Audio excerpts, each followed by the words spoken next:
చాలా తప్పు. అసలు ఒక హోమ్ మినిస్టర్ స్థాయిలో ఉన్నటువంటి వ్యక్తి ఒక కోర్టు తీర్పుని వ్యతిరేకించవచ్చు, నువ్వు తప్పేం లేదు. ఒక కోర్టు తీర్పుకి ఉద్దేశాలు జడ్జి గారికి ఆపాదించడం అనేది ఇట్స్ కంటెంప్ట్. ఇది తీర్పు తప్పు అయితే ఖచ్చితంగా బహిరంగంగా చెప్పచ్చు, ఇదేం తీర్పు అండి, ఇది ఇలాంటి తీర్పు. ఇప్పుడు ఈ బాబరీ మసీద్ తీర్పు వచ్చింది, అందరూ విమర్శించారు. అదే రాజ్యసభ కోసం బాబరీ మసీద్ తీర్పు ఆ జడ్జి గారు, చీఫ్ జస్టిస్ గారు ఇచ్చాడు అనేటువంటి ఆరోపణ ఎవరైనా చేస్తే అది కంటెంప్ట్ అవుతుంది. It attracts contempt. ఈయన చేసింది అయితే చాలా దారుణం. ఈ పార్టీకి అసలు పార్లమెంట్లో దాని మీద చర్చ జరగాలి. తర్వాత పార్లమెంట్ మీటింగ్ అవ్వలేదులా ఉంది. ఒక home minister, deputy prime minister హోదా ఉన్నటువంటి ఒక స్థాయి ఉన్నటువంటి ఒక వ్యక్తి సల్వాజుడుం అనే దాని మీద ఆయన ఇచ్చినటువంటి తీర్పు, ఆ తీర్పును విమర్శించవచ్చు. కానీ ఆ తీర్పు ఈయన ఇచ్చాడు, ఈయన కూడా నక్సలైటే అనేటువంటి ఆరోపణ చేశాడంటే ఎక్కడ పోతున్నామండి మనం? ఈ సిస్టంలో ఎక్కడికి పోతున్నాం? తీర్పు ఇచ్చేటువంటి కోర్టు కాన్స్టిట్యూషన్లో ఏముందో దాని మీద తీర్పిస్తుంది. నీకు ఆ తీర్పు తప్పు అనుకుంటే నువ్వు రాజ్యాంగాన్ని మార్చేయచ్చు, వెంటనే 2/3 మెజార్టీతో రాజ్యాంగాన్ని మార్చేయచ్చు.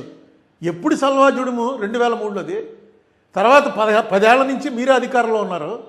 ఒకవేళ ఆయన తప్పుడు ఆలోచనతో ఆ తీర్పు ఇచ్చుంటే వెంటనే దాన్ని కాన్స్టిట్యూషనల్ అమెండ్మెంట్ చేసి ఎవరికి కావాలంటే వాడికి ఆయుధాలు ఇవ్వచ్చు అని చెప్పండి. మీరు ప్రైవేట్ పార్టీలకు తీసుకొచ్చి ఆయుధాలు ఇచ్చి వాళ్ళకి గొడవలు పెట్టడం అనేది రాజ్యాంగం ఒప్పుకోలేదు. రాజ్యాంగం ఒప్పుకోలేదు కాబట్టి ఆయన కొట్టేశాడు. ఇది అందరికీ తెలుసు. కొంతమంది నక్సలైట్లది తప్పు అనేవాళ్ళు ఉన్నారు, కొంతమంది రైట్ అనేవాళ్ళు ఉన్నారు, అది వేరే అభిప్రాయం.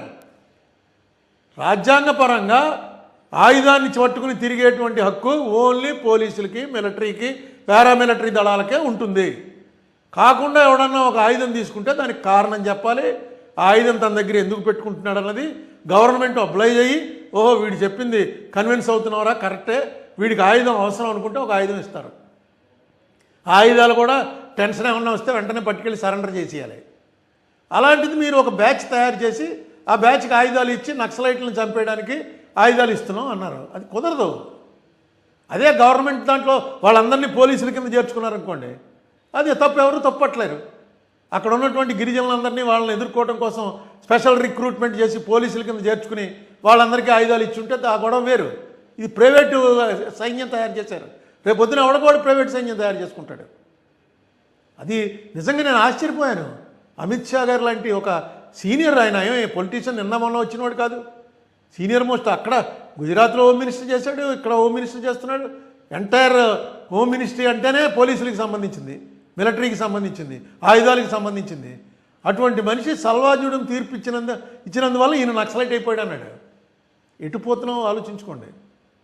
చాలా మొత్తం వాటి మీద ఒక గ్రిప్ తీసుకునే ప్రయత్నంలో భాగంగానే ఈవేళ రాధాకృష్ణన్ గారిని దనకడి చేత రాజీనామా చేయించారని నేను అంటాను. అందుకే ఆయన కూడా మాట్లాడలే. లేకపోతే ఇది ఆరోగ్య కారణమనో ఇంకోటనో ఆయన వచ్చి చెప్పాలి. ఏం మాట్లాడలేదు ఆయన. రకరకాల ఊహాగానాలు స్ప్రెడ్డింగ్లో ఉన్నా సరే ఆయన ఏమి మాట్లాడకుండా వెళ్ళిపోయాడంటే డెఫినెట్గా వీళ్ళ ఆదేశానుసారం ఆయన తప్పుకున్నాడు. వీళ్ళతోటి తిరగబడి నిలబడే శక్తి లేక కామైపోయాడు ఆయన. ఇంకొకరిని తీసుకొచ్చి పెట్టారు. ఇది మార్పుకి ఏ రకమైనటువంటి మార్పు వైపు వెళ్తుందో ఆలోచించండి. ఒక్క విషయం మర్చిపోకండి, ఆర్ఎస్ఎస్ అనేటువంటి మాతృ సంస్థ, దానికి సంబంధించినటువంటి బైబిల్, భగవద్గీత, ఖురాన్ ఏంటంటే పాంచజన్యం అని తెలుగులో ఉంది, బంచ్ ఆఫ్ థాట్స్ అని గురూజీ గోల్వాల్కర్ గారు ఏదైతే రాశారో అదే ఆదర్శం. వరుసగా దాన్ని అమలు చేసుకుంటూ వస్తున్నారు. దాంట్లో ఆయన క్లియర్గా రాశాడు, ముస్లిమ్స్, క్రిస్టియన్స్ ఈ దేశంలో ఉండటానికి అర్హత లేదు అని రాశాడు ఆయన. అలాగే సోషలిస్టులు అంటే కమ్యూనిస్ట్ పార్టీ వాళ్ళు కానీ, ఇందిరాగాంధీ కానీ, వీళ్ళందరూ సోషలిస్టులు జయప్రకాష్ నారాయణ గారు కానీ, వీళ్ళెవ్వరికీ కూడా ఈ దేశంలో ఉండేటువంటి హక్కు లేదు. ఇది మన బేసిక్ సనాతన ధర్మానికి ఇవన్నీ వ్యతిరేకం అని ఆయన చెప్పినటువంటి మాటలతోటి మీరు అంగీకరిస్తే టీడీపీ వారు కానీ, వైసీపీ వారు కానీ, బీఆర్ఎస్ పార్టీ వారు కానీ, ఆయన మన కేసీఆర్ గారి పార్టీ, మీరు వాటితో అంగీకరిస్తే ఈ ఎలక్షన్లో వేయండి. ఇదేదో వైస్ ప్రెసిడెంట్ ఏదో చిన్న ఎలక్షన్ అనుకోకండి. ఇలా వైస్ ప్రెసిడెంట్ కానీ, ప్రెసిడెంట్ ఎలక్షన్ కానీ ఇప్పటివరకు భారతదేశంలో ఎప్పుడు రాలా. ఇది రాజ్యాంగ ఉండాలా, బీజేపీ ఉండాలా. బీజేపీ అనేటువంటి పార్టీ రాజ్యాంగాన్ని పక్కన పెట్టి దేశాన్ని పరిపాలించడానికి ఫస్ట్ మెట్టిది. ఇప్పటిదాకా డెమోక్రటిక్గా వచ్చారు. ఉన్నటువంటి వైస్ ప్రెసిడెంట్ని ఆల్మోస్ట్ పారిపోయేలా చేసి వైస్ ప్రెసిడెంట్ ఎలక్షన్ తీసుకొచ్చారు. ఈ తీసుకొచ్చింది కూడా వాళ్ళకి పూర్తి మెజార్టీతో ఉన్న టైంలో తీసుకురాలా, వాళ్ళు గ్యారంటీగా నెగ్గుతారన్న టైంలో తీసుకురాలా. మీరు కూడా వేస్తే కానీ నెగ్గని పరిస్థితుల్లో ఈ ఎలక్షన్ తీసుకొచ్చారు. ఆలోచన చేయండి. లేదు బీజేపీ వారి ఆలోచన కరెక్టు, ఆర్ఎస్ఎస్ ఆలోచన కరెక్టు, గురూజీ గోల్వాల్కర్ గారు చెప్పింది చాలా కరెక్ట్ అని అనుకుంటే వేయండి.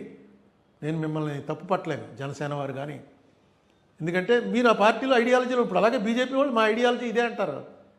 ఆ ఐడియాలజీ ఇదే అన్నప్పుడు మనం ఏమనగలం? వాళ్ళతో విభేదించి ఆర్గ్యుమెంట్ చేయగలం. కానీ మీ ఐడియాలజీ ఇదే ఉన్న వాళ్ళని ఈ దేశంలోంచి పంపించేస్తాం, అలాంటి ఐడియాలజీ ఉండటానికి వీల్లేదు, మిమ్మల్ని అసలు బతకనేమో అని అంటాం తప్పు. అది సెక్యులర్ పాలసీ కాదు.